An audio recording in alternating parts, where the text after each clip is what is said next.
सोमेश्वरी दास जी कोलकाता से। श्री हरिवंश महाराज जी, आपके चरणों में कोटि कोटि प्रणाम। महाराज जी, आप कहते हैं कि भगवान हमेशा हमारे हर सुख या दुख में साथ होते हैं। तो महाराज जी, जब हम कोई निर्णय लेते हैं तो कैसे पता चले कि वो सही है या गलत? कैसे पता चले कि हम जो निर्णय लेने? तस्मात् शास्त्रम प्रमाणम ते कार्याकार्यो व्यवस्थितो। इसके लिए शास्त्र प्रमाण है कि हमारा संकल्प गलत है मन का या सही है। शास्त्रों का ज्ञान नहीं है तो सत्संग सुनो, सत्संग से पता चल जाएगा। और सबसे बढ़िया बात बता रहे हैं, आंतरिक कोई भी गलत कार्य होगा तो अंदर से एक आवाज आती है गलत है। आप लोगों को अनुभव होता है कभी? नहीं होता? वो भगवान अंदर अंतरात्मा में गुरु रूप से बैठे। जब आप कोई गलत कार्य करने की सोचोगे तो एक भय आएगा, एक शोक सा आएगा, अंदर यार गलत है, नहीं करना चाहिए, पर मनमानी करके हमसे वो करा लेता है। अगर एक सेकंड थोड़ा सा रुक कर अंतर की बात सुन लो तो आपको किसी से पूछने की जरूरत नहीं, आपकी अंतरात्मा ही गुरु है, वो आपको बता देगी ये गलत है और ये सही है। पर उसके लिए बहुत सूक्ष्म चिंतन चाहिए, नहीं तो मनी राम ऊपर से ऐसा फेंक देंगे कि आपको लगेगा कि अंतरात्मा की आवाज है। मन की मांग को हम अंतरात्मा की आवाज मानकर पापाचरण कर बैठते हैं। कर बैठेंगे नहीं, कर बैठते हैं और अंदर की आवाज को दब जाते। अगर वो अंदर की आवाज हम मान ले तो हमसे पाप कर्म होगा ही नहीं, क्योंकि प्रत्येक प्राणी के अंतर में गुरुदेव विराजमान है, भगवान विराजमान है। अखंड मंडलाकारम व्याप्तम येन चराचरम, तो सब में गुरुदेव विराजमान है। श्री राम में सब जग जानी, तो सब में भगवान विराजमान है। जब भगवान और गुरुदेव आज्ञा करते हैं उसकी बात मान ले तो हमसे कोई पाप कर्म नहीं होगा। अगर इतना ज्ञान नहीं है तो शास्त्रों को पढ़ो, सत्संग सुनो, तो आपको पता चल जाएगा कि हमारा मन कौन सा गलत संकल्प करता है और कौन सा। वैसे तो बिना पढ़े लिखे भी पता चल जाता है कि गलत हमारा मन सोच रहा है या सही सोच रहा है। राहुल नागर जी, ग्रेटर नोएडा से। राधे राधे। राधे राधे महाराज जी। महाराज जी, मेरे द्वारा जो भी गलत काम वो पाप जाने अनजाने में हुए, उनका पश्चाताप कैसे करूं कि जिससे नई जिंदगी की शुरुआत हो? पढ़े लिखे हो, भागवत का पाठ कर डालो एक बार, और हर समय भगवान का नाम सुमिरन करो। और एक बार भागवत श्रीमद् भागवत महापुराण सर्व पापों का प्रायश्चित कराने में सर्व समर्थ है। घोर पापी वैश्यागामी नीच 7 दिन भागवत सुनकर परम पद का अधिकारी हो गया, धुंधकारी।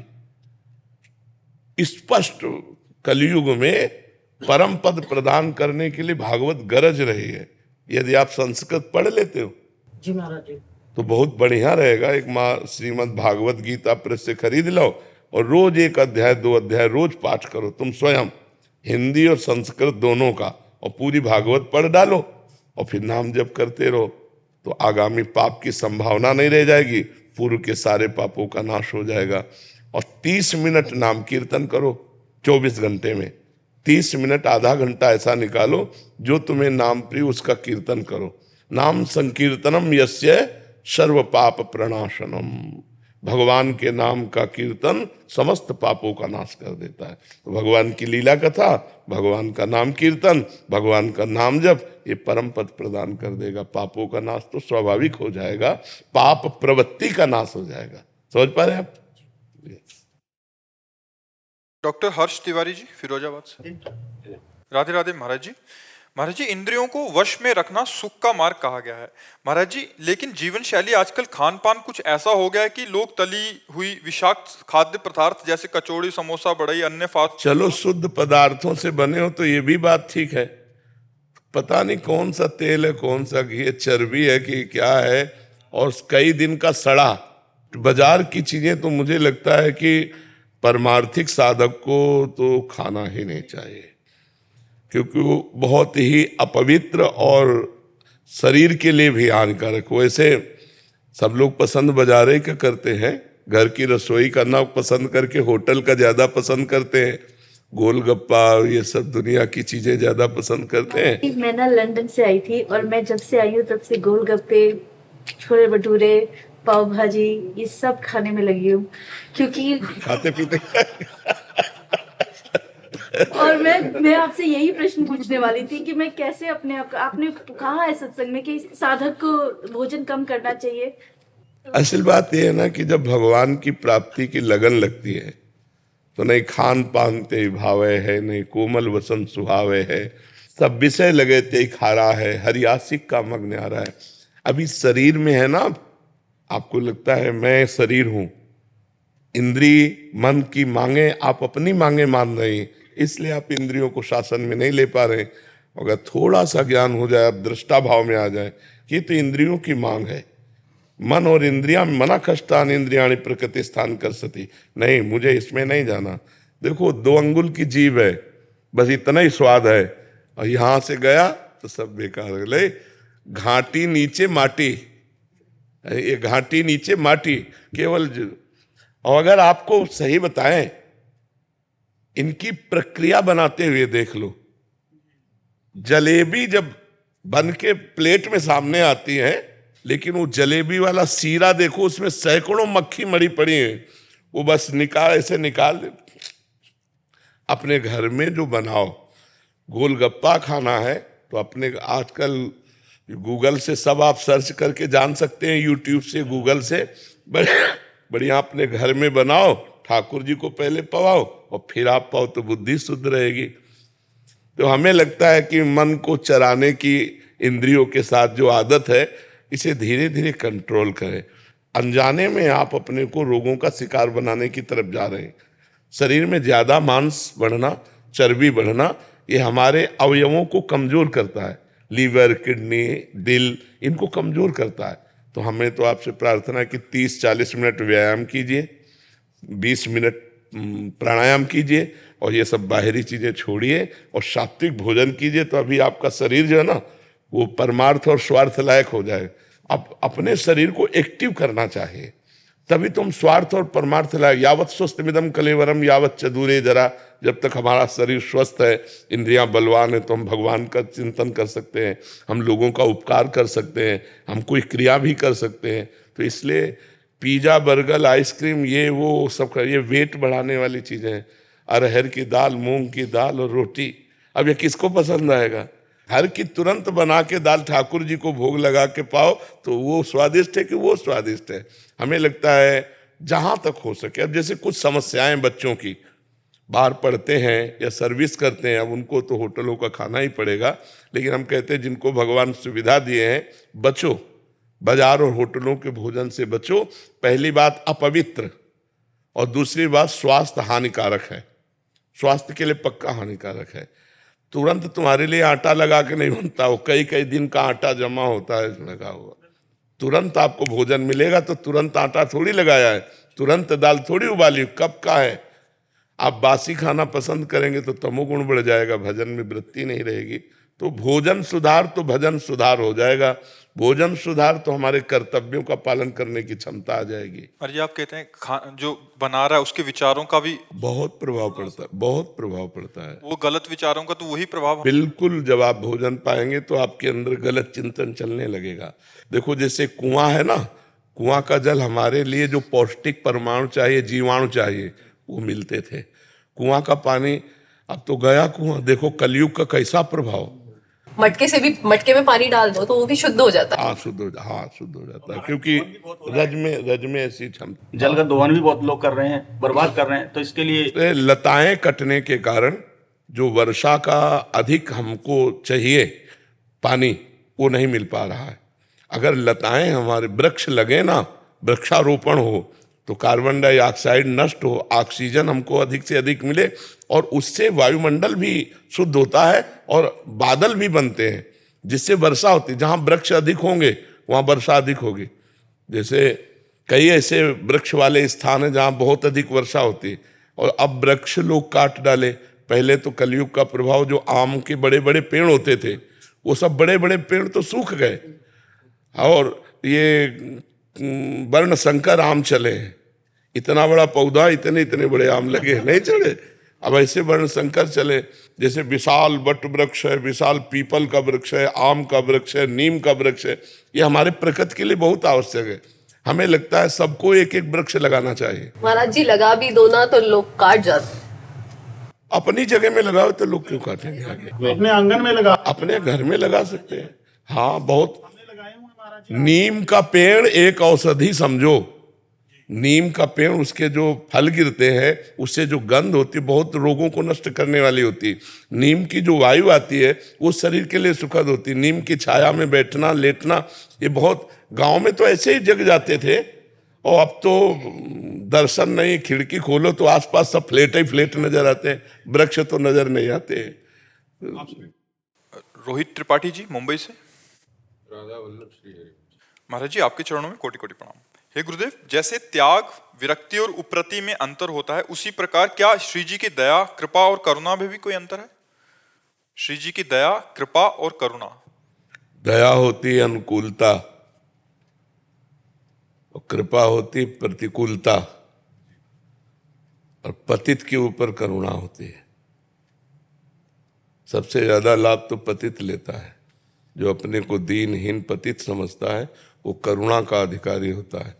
और भारी से भारी प्रतिकूलता श्री जी कृपा करके देती है, और अनुकूलता दुलार करके देते हैं। तो अनुकूलता, दुलार, प्रतिकूलता, कृपा, और अधमता अर्थात दैन्यता, करुणा। दैन्य को करुणा का, जो पतित भाव अपने में रखता है वो करुणा का अधिकारी होता है श्री जी की। और भारी से भारी प्रतिकूलता में भी श्री जी की कृपा का जो अनुभव करता है वही महाभागवत होता है, और जो अनुकूलता में उनके दुलार का अनुभव करता है वो भक्त होता है। समझ रहे ना? ये तो हमारे ऊपर अनुपम कृपा है, उनकी बहुत करुणा है। हाँ, जब हमारे को अनुकूलता मिले तो करुणा देखें, दुलार करके दे रही अनुकूलता, और जब प्रतिकूलता मिले तब कृपा देखें। बहुत अपनापन है श्री जी का हमारे ऊपर, कृपा है कि बिना हमारी इच्छा के, अपनी इच्छा से हमारे ऊपर विधान किए प्रतिकूलता का, और प्रतिकूलता सदैव भगवत प्राप्ति ही कराता है। और श्री जी की अनुकूलता से जो करुणा कृपा का अनुभव होता है वो और उल्लासपूर्वक भजन कराता है कि कितनी कृपा है, हर जगह अनुकूलता ही अनुकूलता स्वामिनी जी दी है। और जब प्रतिकूलता होती है तो उससे ज्यादा अनुभव होता है, कितनी कृपा है श्री जी, हर जगह राग हमारा नष्ट कर रहे हैं, अपमान, निंदा, तिरस्कार, प्रतिकूलता, कृपा ही कृपा है। और जब दैन्य होता है तो करुणा का, तो उनकी दयालुता, उनकी कृपालुता, उनकी करुणा का सदैव भक्त अनुभव करता रहता है। ये सब तीनों भगत के जीवन में आती रहती है, कभी दयालुता, कभी कृपा, कभी करुणा आती रहती है। यही आशीर्वाद बनाए रखें गुरुदेव की, उनकी कृपा का अनुभव निरंतर होता रहे बस। हाँ, बस उन्हीं का अनुभव होता रहे, ये बात है। उनकी दयालुता, कृपालुता, करुणा का अनुभव होता रहे हमें। प्रतिपल की अनुकूलता आ रही तो उन्हीं की दयालुता है, प्रतिकूलता आ रही तो उन्हीं की कृपा है, और अधमता है तो उन्हीं की करुणा है। क्योंकि यही दरबार दीन को आदर रीति सदा चली आई। हमने पूज्य हरि बाबा की वाणी में पढ़ा कि जो अपने को अधम समझता रहता है उस पर भगवान की विशेष करुणा बरसती है कि मैं बहुत नीच हूँ, मैं अधम हूँ, मेरे में कोई साधन बल नहीं, प्रभु आप ही करुणा। तो वो करुणा, भगवान की करुणा उसको स्थिति देती है। कहीं ना कहीं जब तक साधन बल रहता है तब तक वो भगवान की करुणा का अधिकारी नहीं बन पाता। और जब साधन बल चला जाता है, अपबल तपबल और बाहुबल चौथो बल है दाम, सूर्य किशोर कृपाते सब बल हारे को हरिनाम, सुनेरी मैंने निर्बल के बल रहा। महाराज जी, मैं ये कह रहा हूँ, आपका सत्संग श्रवण करते हैं तो ब्रजवासी की ठसक तो रही तो ठीक है, पर ब्रजवासियों को संत और आप जैसे तरीके से खूब महिमा मंडन करें, पर हमारा दशा ये ब्राह्मण, और ब्राह्मण में भी ब्रजवासी, और ब्रजवासियों में लीला की सेवा दी, तो यहाँ को मत तो बहुत रहे। तो ब्रजवासियों के लिए कछु संबोधन कर दिया कर। महाराज जी, भगवान के निज पार्षदों में जो मद होता है वो सांसारिक मद नहीं होता है, वो भागवतिक मद होता है। किसी भी ब्रजवासी से, अब जो बहुत बिलग हो तो बात अलग है, नहीं, उनको लगता ठाकुर जी मेरे हैं। ठाकुर जी से जो अपनेपन का मद होता है ये बना रहना चाहिए, ये त्याज्य नहीं है। प्रयास में महाराज जी अहंकार जब है जात, निंदा जो बनती है ना, हाँ, ये नहीं होना चाहिए, ये नहीं होना चाहिए। तो बीच बीच में हमारे सत्संग में ब्रजवासियों में ये प्राय दोष आ रहा है हम लोगों में जी जी कि निंदा को जो है ना ये जी। थोड़ा तो हाँ, अब ये क्या होता है, लोग धरातल पे होता है। जैसे मानो किसी का यश बढ़ रहा है और हमारी स्थिति उस यश को पचाने की नहीं है, तो उसके दो ही स्वरूप आ जाएंगे, फिर निंदा होने लगेगा संत के प्रति या कोई किसी के भी प्रति। ये अवहेलना है यार हमारे है? ये अवहेलना हो जाती है। हाँ, तो इससे क्या होता है कि फिर ये तो समझना पड़ेगा कि ब्रजवासी होके भी दुर्गति हो जाएगी। कैसे? जय विजय से जहां विराजमान है भगवत धाम वैकुंठ में, वहां से वापस लौटने का सिद्धांत नहीं है। यद गत्वा न निवर्तन्ते तद्धाम परमम मम, जहां जाने के बाद पुनः वापस नहीं आना होता। लेकिन संत अवज्ञा कर दी, छड़ी लगा दी, सनक सनंदन को रोक दिया, तो फिर 3 जन्म के लिए असुर भाव, भगवान का विरोधी भाव लेकर उनको जन्मना पड़ा। यद्यप करुणा में भगवान उनके लिए 4 बार जन्मे, उनको तो 3 बार जन्म लेना पड़ा। रावण, कुंभकर्ण, हिरणाक्ष, हिरण्यकश्यप, शिशुपाल, दंतवक्र।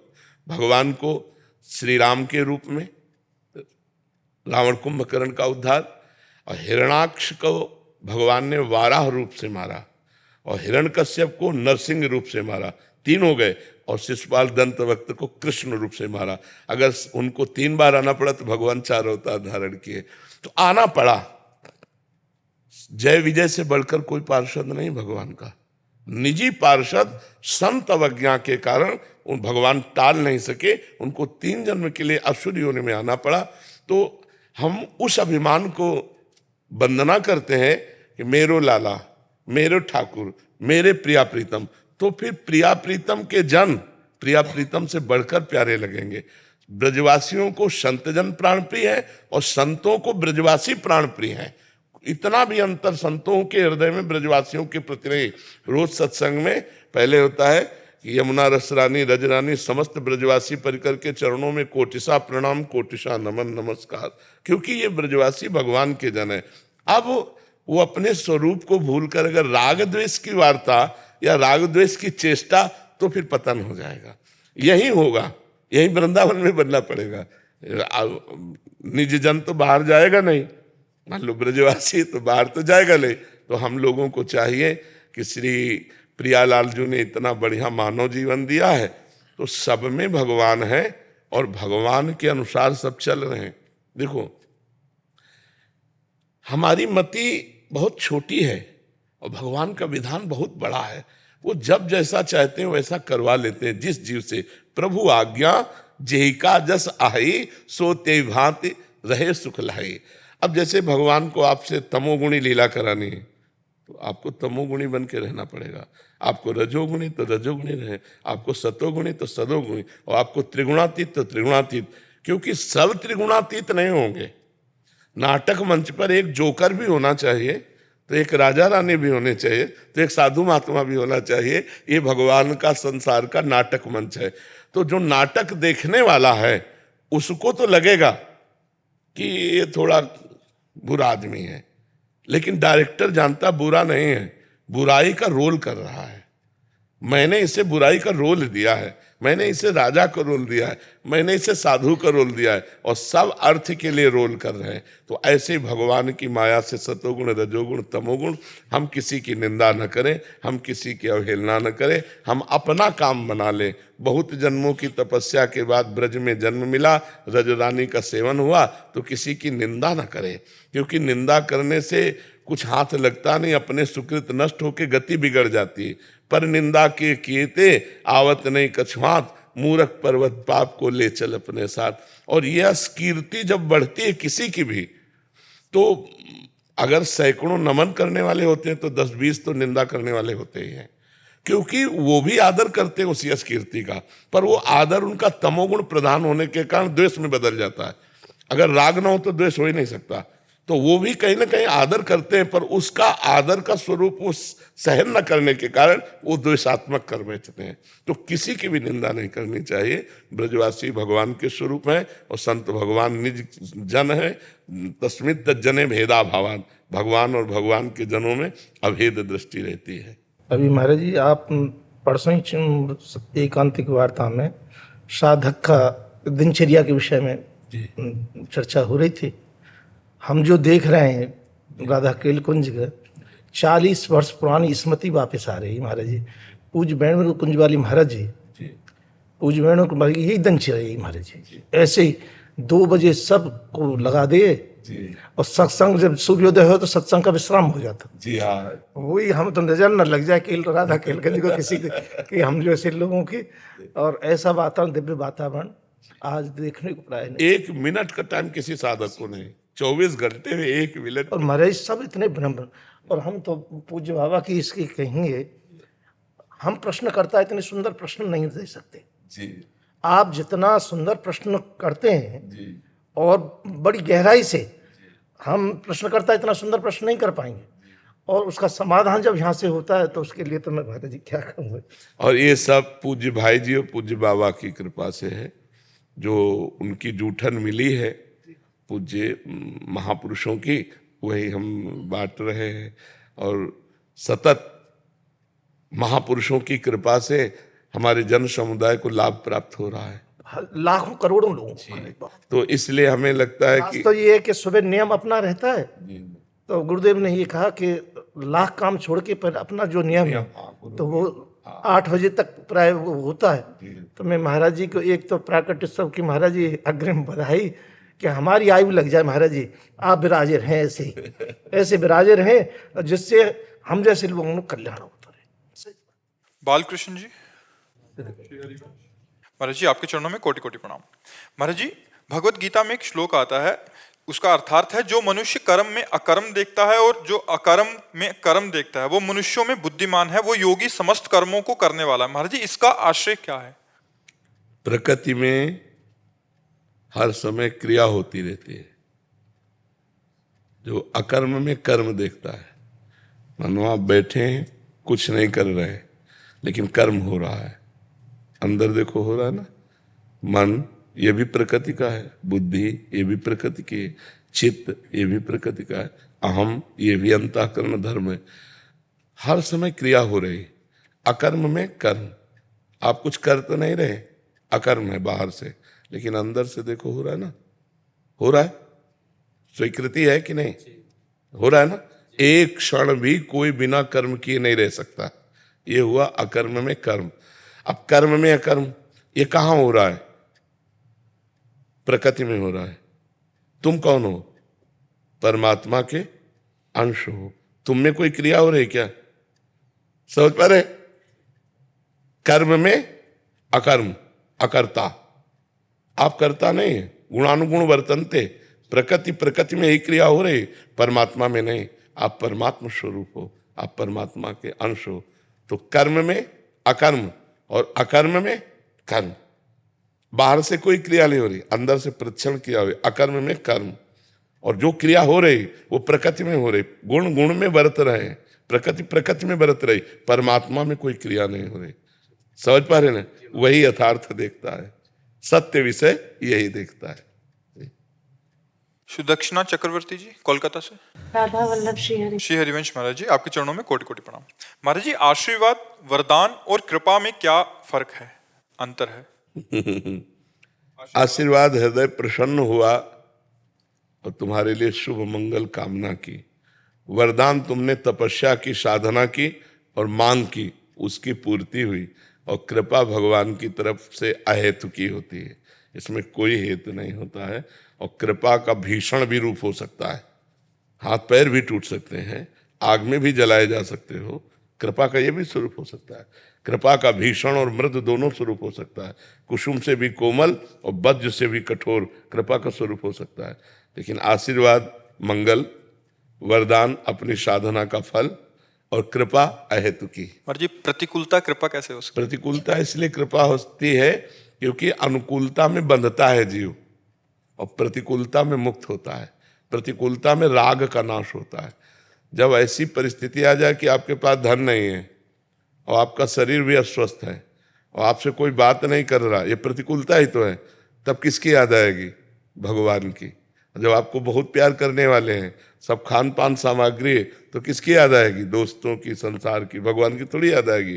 प्रतिकूलता में भगवान की याद आती है, और भगवान की याद आना मंगल है, क्योंकि भगवान मंगल भवन है। इसलिए कृपा, प्रतिकूलता वो कृपा है जो बड़े बड़े बंधनों को एक क्षण में काट देती है और काट कर भगवान से जोड़ देती है, उसे प्रतिकूलता कहते हैं। तिरस्कार, अपमान, निंदा, निर्धनता, सब सुखों की हानि हो जाना, ये सब कृपा से होता है, क्योंकि इससे भगवान से चित्त जुड़ता है। और जब अनुकूलता, सम्मान, प्रतिष्ठा, धन बढ़ना, इससे संसार से मन, और संसार से मन जुड़ने का मतलब है संसार नाशवान, हमारा समय व्यर्थ गया। और भगवान से मन जोड़ने का मतलब है अविनाशी, हमारा समय सार्थक हुआ। तो समय सार्थक हुआ, कृपा हो गई। समय व्यर्थ चला गया, हम कृपा से वंचित रह गए। इसलिए भक्तों ने, संतों ने इसे कृपा कहा है। महाराज जी, हम तो सम्मान, यश, प्रतिष्ठा और जो अपने मन अनुकूल होना, इसी को कृपा मानते हैं, पर इसको तो हम उस समय समझ ही नहीं आता। हाँ, तो इसीलिए भगवान अपनी तरफ से देते हैं, भी तुम्हारी चाह थोड़ी करते हैं, अपनी तरफ से देते हैं। जब भगवान कृपा करते हैं तो उसके सारे बंधनों को काट देते हैं। जहाँ जहाँ उसका बंधन होता है वहीं वहीं वो कुल्हाड़ चला देते हैं। फिर आखिरकार रो के भगवान की तरफ चलना पड़ता है। सारे दरवाजे बंद कर देते हैं, अपना दरवाजा खुला कर देते हैं। कृपा है, अगर वो कृपा ना करें तो हम इसी में फंसे रहें। लेकिन मरोगे तो तुम्हारे साथ क्या जाएगा? न सम्मान, न नाम, न बैंक बैलेंस, न घर, न मकान। तो धोखे में रहे कि नहीं रहे? स्त्री, पुत्र, परिवार, घर, मकान, बैंक बैलेंस सब आपका यही रह जाएगा, आपके साथ कुछ नहीं जाएगा। अगर कृपा हुई है तो दुख विपत्ति से पीड़ित होकर के आपने भगवान को पुकारा, भगवान को अपना माना, भगवान का भजन किया, अब आपका जन्म जन्मांतर तक कल्याण होता चला जाएगा। ये कृपा है भगवान की, जो भगवान की याद दिलाती है। बलिहारी है उस दुख की, बलिहारी उस विपत्ति की, बलिहारी उस अपमान की जो भगवान से जोड़ दे, और धिक्कार है उस सुख को जो भगवान को भुलवा दे। तो सार्थक है कृपा भगवान की, वही हमको भगवान की तरफ जोड़ती है। श्रद्धा जी लखनऊ से। राधा वल्लभ जी। श्री हरिवंश महाराज जी। महाराज जी, सांसारिक जीवन में आने वाली उलझनों की वजह से मैं श्री जी की शरणागत पूर्ण रूप से स्थित नहीं हो पा रही हूँ। श्री जी की शरणागति में ही संसारिक उलझने शांत हो जाती हैं। आप कह रहे हो संसारिक उलझने आने की वजह से शरणागत नहीं हो पाती, हम कहते हैं शरणागत होने से ही संसारिक उलझने शांत हो जाती हैं। कि अब जोई जोई प्यारो करे सोई मैं भावे, ये शरणागत तो क्या उलझन। महाराज जी, मन में ये द्वंद्व रहता है कि जो स्थिति आ रही है वो प्रभु की दी हुई जिम्मेदारी है, संसारिक आकर्षण। यदि ये प्रभु की दी हुई परीक्षा है तो इसे प्रेम और समर्पण में कैसे बदलूं, ताकि देखो, अब उसके लिए ये समझना पड़ेगा कि मन की वासना है तुम्हारी या धर्म है। इसे देखना, अब इसे खुद देखना पड़ेगा। अब ये तो नहीं कोई जानता कि तुम्हारे मन में जो चल रहा है वो वासनात्मक चल रहा है या धर्म में चल रहा है। तुम्हें देखना, तस्मात् शास्त्रम प्रमाणम ते कार्याकार्यो व्यवस्थितो, शास्त्र के अनुसार कार्य और अकार्य की व्यवस्था की गई है। यदि शास्त्र कहता है ये नहीं करना चाहिए तो पाप है, मत करो। शास्त्र कहता है ये करना चाहिए, वो धर्म है, जरूर करो। तो ये तुम्हें जांचना होगा न्यायाधीश बनकर कि मेरा मन सही निर्णय कर रहा है या गलत निर्णय कर रहा है। अगर वो वासना में फंसाव की बात कर रहा है तो काट दो, अगर धर्म में बात है तो उसका पालन करो। जैसे पति का वर्ण करके उसके अनुकूल चलना धर्म है, और ये अन्य दोस्त बनाकर व्यभिचार करना ये घोर अधर्म है। ऐसे ही पूरे सब निर्णय देख लेने चाहिए। सुनील तिवारी जी जयपुर से। श्री हरिवंश गुरुदेव। श्री हरिवंश महाराज जी।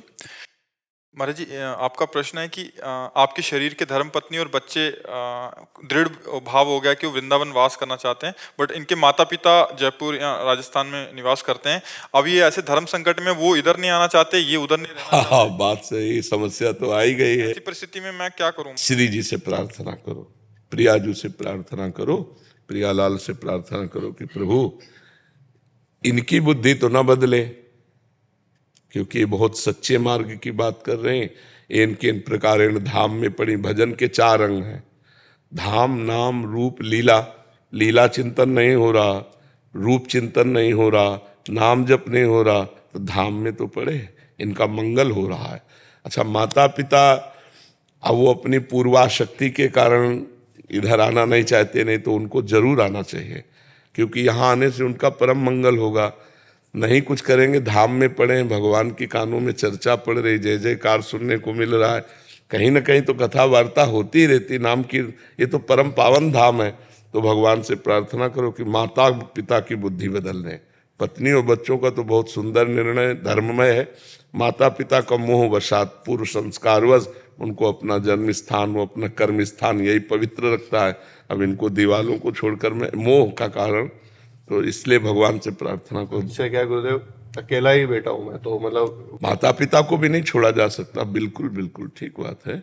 और जब वो अपने हठ में रहें तो फिर अपने पक्ष को करो कि जब तक वो हैं तब तक उनकी सेवा करो, और जब उनका शरीर पूरा हो जाए तो धामवास करो। महाराज जी वो अभी सक्षम है, वो अपना कार्य खुद करते हैं सब कुछ, तो हम ऐसा सोच रहे हैं कि हम यहाँ आ जाएं और जब वो सक्षम ना रहे तो हम उनको फिर यहाँ ले। हाँ, ये भी बहुत सुंदर बात है। अगर वो अपनी सेवा कर पा रहे हैं तो करने दीजिए, रहने दीजिए, और जब ऐसा लगे तो बहुत सुंदर निर्णय करने की उनको यहाँ ले आएंगे। पहले सोचा गुरुदेव क्या था, अभी बहन थी, अभी 2 महीने पहले शादी हुई, उनके साथ छोटी बहन रह रही थी। तो दोनों चीजें एक साथ हुई, बहन का भी जाना, वो भी अकेले हुए, और इधर तो उनको आ जाना चाहिए ना, बहू के साथ आना जाना, वृंदावन आ जाना, और भगवान के ऊपर छोड़ दो। गुरुदेव आप ही भगवान हो, भगवान के ऊपर नहीं, हम तो दोनों का पहले बताया ना कि इसका निर्णय बहुत उत्तम है, धर्मप्रद, लेकिन तुम्हारा विचार करना भी धर्मयुक्त है कि माता पिता की सेवा परिचर्या के लिए अब चाहे जितना सक्षम हो, आखिरकार तुम्हारे जैसा लड़का है तो वृद्धावस्था की तरफ तो जा ही रहे हैं, नहीं जा रहे, तो इस अवस्था में बना बनाया भोजन मिले। ये भी आपकी शरणागति के बाद ही विचार आने लगे गुरुदेव, पहले इतना नहीं सोचते थे, बिल्कुल नहीं सोचते थे। तो आपसे शरणागति हुए 1.5 साल हो गए। सोचिए और उनको मनाइए, और जब ना माने इसको वृंदावन रहने दीजिए, और जब उनको परेशानी लगे तो उनको फिर वृंदावन ले आइए, क्योंकि वृंदावन में अगर शरीर छूटता है तो भगवान की कृपा प्राप्त होती है।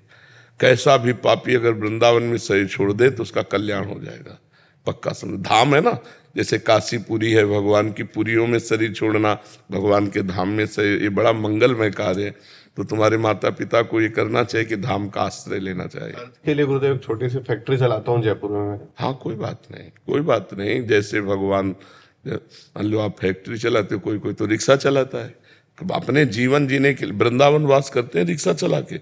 बहुत जोर का भजन है, 2-4 घंटे रिक्शा चला लिए, किराए के पैसे निकाल लिए, और खूब वाणी पाठ और नाम कीर्तन और भजन कर रहे हैं, पूरे परिवार के परिवार चल रहे हैं। थोड़ा थोड़ा मेहनत करके कमा लेते हैं। अब मान लो 2-4-6 घंटे रिक्शे चला लिए, 200-500 रुपये आ गए, तो घर पे का खान पान सब चल रहा है। बहुत हम उनको प्रणाम करते हैं रिक्शा वालों को, जो ऐसे वृंदावन, हमारी नज़र में 2500 लोग हैं जो बाहर से आए यहाँ रिक्शा चला रहे और केवल वृंदावन वास के लिए अपने सारी खेती और सब सुख छोड़कर वृंदावन वास कर। मतलब वो फैक्ट्री बेच के आ सकते हैं ना, मतलब सब इनके साथ रहूं या वहां पे भी रहूं, मतलब दोनों संभालना, यही तुम्हारी बुद्धिमत्ता है कि इनका सपोर्ट न बिगड़ने पावे और उनकी सेवा न छूटने पावे। अब ये तुम देख लो, जरूरत पड़े तो एक आदमी पैसे से रख लो वहाँ, जब ऐसी बात पड़े कि वो वृंदावन नहीं आना चाहते और इनकी वृंदावन में निष्ठा है तो अर्थ से कोई सेवक रख लो, रिश्ते नातेदार के रख लो, उसको पैसा देते रहो, वो माता पिता की सेवा करता है। दोनों चाहिए, है तुम्हारे पास धर्म संकट ही, क्योंकि दोनों कार्य आपको करना ही चाहिए। इसका सपोर्ट करना चाहिए क्योंकि ये धर्मयुक्त है, बिल्कुल अधर्म की बात नहीं, और उनका सपोर्ट करना चाहिए क्योंकि धर्मयुक्त अधिकार है उनकी सेवा करने का। आपको, आप पुत्र हो, अच्छा दूसरा भाई कोई है नहीं, इसलिए ये सपोर्ट कर। मनीष राणा जी बिहार से। श्री हरिवंश महाराज जी, आपके चरणों में कोटि कोटि प्रणाम। महाराज जी, मैं देखता हूँ कि कोई आपको श्री जी का भजन सुना के, कोई चित्रकारी करके, कोई किसी कला से आपको प्रसन्न करता है। महाराज जी, क्या आपको ऐसा लगता है मैं प्रसन्न हो जाता हूँ? कोई हमको अपनी कला से प्रसन्न कर सकता है तो वो कला उसकी हमारी प्रसन्नता तक पहुंच सकती है? आप बताओ। जब वो कला का नाटक कर रहा है तो हम प्रसन्नता का नाटक कर रहे हैं। हम भी तो नाटक मंच पे बैठे हैं, नहीं? वो अगर कला का प्रदर्शन कर रहा है तो मैं प्रसन्नता का प्रदर्शन कर रहा हूं, प्रसन्न नहीं हूं। प्रसन्नता तो जान पाओ तो बहुत कठिन विषय है। ब्रह्मभूता प्रसन्नात्मा, प्रसन्नता तो ब्रह्म से है, प्रसन्नता तो भगवान से। बाहरी नाटकों से, चुटकुला से हम प्रसन्न होने वाले हैं क्या? पर जब तुम हमारे सामने नाटक मंच पर प्रसन्नता दिलाने का नाटक कर रहे हो तो हम प्रसन्न हैं, ऐसा हम भी नाटक कर रहे हैं। नहीं, हमको ये कोई कॉमेडी की बात कह के, कोई राग ध्वनि सुना के हमें प्रसन्न कर सकते? हमारी प्रसन्नता को विषय प्रिया प्रीतम है, ये थोड़ी है सब। पर अब नाटक कर, अभी आप महाराज जी मुझे एक कला आती है, मैं ऐसा कर सकता हूँ, हाँ हाँ, अच्छा तुमने ऐसा किया, तो क्योंकि तुम नाटक कर रहे हो तो हम भी नाटक कर रहे हैं। अगर तुम सच्चाई से समझना चाहो तो हमारी प्रसन्नता का विषय कुछ नहीं है, केवल प्रभु है। हमारी प्रसन्नता ये हंसी मजाक नाटक गाना बजाना, इससे होगी क्या? महाराज जी आपको प्रसन्न कैसे कर सकते हैं? बताए, हम तुम्हें रहस्य बता रहे, राधा राधा राधा, इससे प्रसन्न करो, अच्छे आचरण करो, खूब नाम जप करो, और जो दुख सुख आवे उसे सह लो, भगवान की शरण में रहो, ये देखकर हम प्रसन्न हो जाएंगे। महाराज जी कभी कभी ऐसा लगता है कि अगर मेरे अंदर भी कुछ होती तो शायद मैं एक वजह बन पाता आपको। वो अहंकार की पुष्टता का वजह बनता, हमारी प्रसन्नता का नहीं। ऐसा कभी कभी लगता है भगवान ने मुझे पूरा खाली ही छोड़ दिया। ये बहुत बढ़िया किया, तभी तो भरेंगे प्रेम रस। करेंगे महाराज जी। अरे भरना ना होता तो भेजते काहे को, साधु संग काहे को कराते? भगवान को भरना है इसीलिए साधु संग करा रहे, नहीं तो संसार के संग में भर के मलिन हृदय हो जाता। अब साधु संग करा रहे, इसका मतलब कुछ अच्छा करना है उनको। मुझे बस लगता है कि मैं तो किसी योग्य नहीं हूँ। बस इसी से हमारी प्रसन्नता होती है। जो आर्त भाव से कह देता मैं किसी योग्य नहीं हूँ, ये हमारी वास्तविक प्रसन्नता का विषय होता है। हमारे प्रभु को यही दरबार दीन को आदर रीति सदा चले आई। मैं ये हंसना खेलना है कोई प्रसन्नता नहीं, प्रसन्नता हृदय का विषय होती है। जब कोई आर्त भाव से कहता है हे प्रभु हे प्रिया, जो मैं किसी योग्य नहीं, मुझे स्वीकार कर लो, तब हृदय एकदम गुदगुदाहट होती है। हाँ ठीक है, सही मार्ग है, भगवान तुम पर कृपा करे, यही प्रसन्नता का रास्ता है। हाँ, श्री जी का नाम जप करो, अच्छे आचरण करो, निश्चित श्री अगर मिलना ना होता तो हमें क्यों बुलाती, क्यों सत्संग सुनाती, क्यों वृंदावन का दर्शन कराती? ये सब संयोग का मतलब वो मिलना चाहती हैं, वो हम पर कृपा करना चाहती हैं।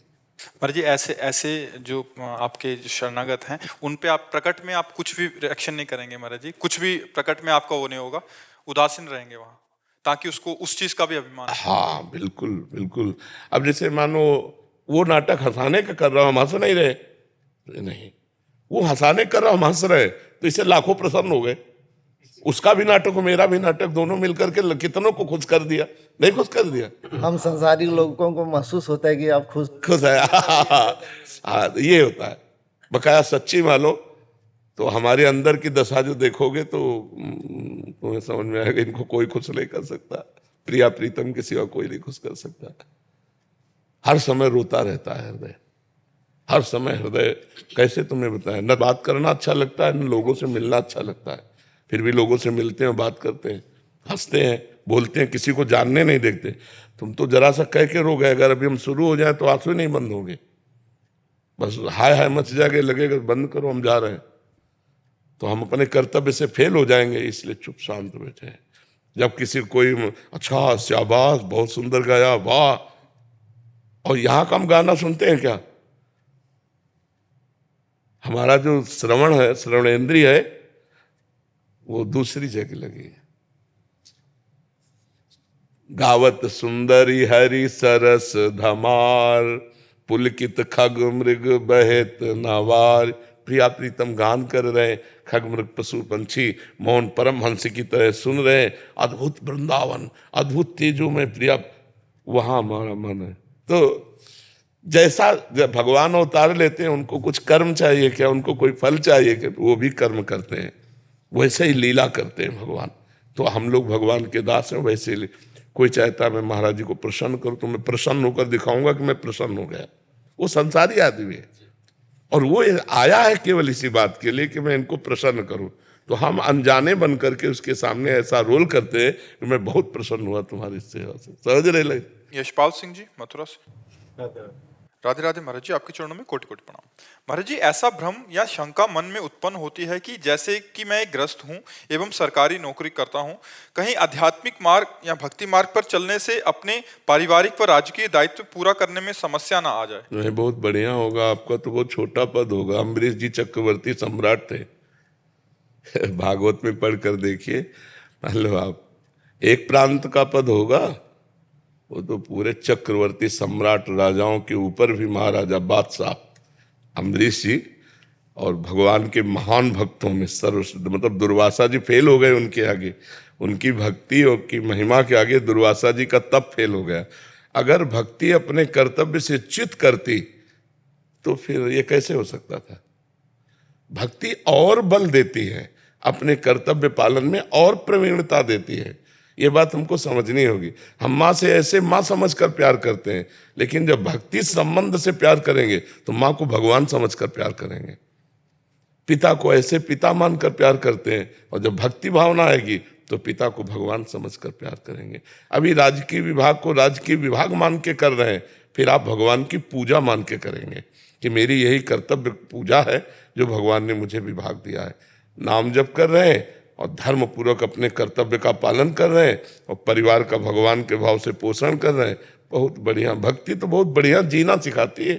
महाराज जी ब्रह्मवश कभी कभी ऐसा लगता है कि नहीं, कहीं ऐसा ना हो। तो इसीलिए आप समझ लो कि आपका परिवार में 2 4 10 लोग होंगे, हमारे परिवार में 1000 1500 लोग हैं। 2 4 10 बच्ची बच्चा होंगे, यहाँ देखो ना सैकड़ों की संख्या में बच्ची बच्चा, और सब अलग अलग घरों से आए हुए। तो मतलब आपको तो 2 बच्चा संभालना मुश्किल पड़ जाएगा। अगर एक बच्चे से कहोगे मोबाइल नहीं तो तुम्हारी आज्ञा का उल्लंघन कर देगा, और यहाँ मोबाइल नहीं तो आजीवन टच नहीं करेगा। सब पढ़े लिखे बच्चे हैं, है नहीं? अच्छा, आपको जिम्मेवारी कितनी संभालनी है? हमारी दिमाग की जिम्मेवारी है। नहीं, इसका दिमाग ना फेल हो, उसका दिमाग ना। हम दिमाग पर खेलते हैं, सबके दिमाग पे खेलते हैं। तुम बाहरी व्यवहार पर खेलते हो और हम तुम्हारे दिमाग पर खेलते हैं। आज के बाद ये नहीं करूँगा, अब ऐसा चलूँगा, अब ऐसा चलूँगा, बाबा ने ये बोला है, अब ऐसा चलूँगा। ये छोटी मोटे कार्य थोड़ी, ये भक्ति की महिमा है। भक्ति करने वाला वास्तविक कर्तव्य का पालन कर पाएगा। जैसे आपको कोई 100 रुपया दे, हमारा एक काम कर दो, तो आप भक्त हो तो आपकी तुरंत आएगा नहीं, भगवान के द्वारा जो राजकीय विधान से हमें मिलता है उसी से भरण पोषण होगा। अगर तुम्हारा कार्य करने योग्य है तो मैं ऐसे ही कर दूंगा, और करने योग्य नहीं तो तुम करोड़ों रुपया दो तो भी नहीं करूंगा। ये तुम्हारी जिद हो जाएगी। ऑफिसर आपसे कुछ गलत कराना चाहता है तो आप अभी इस्तीफा ले लीजिए, मैं गलत नहीं करूंगा क्योंकि मैं भगवान का भक्त हूं। मतलब एक आपका अलग स्वरूप आ जाएगा।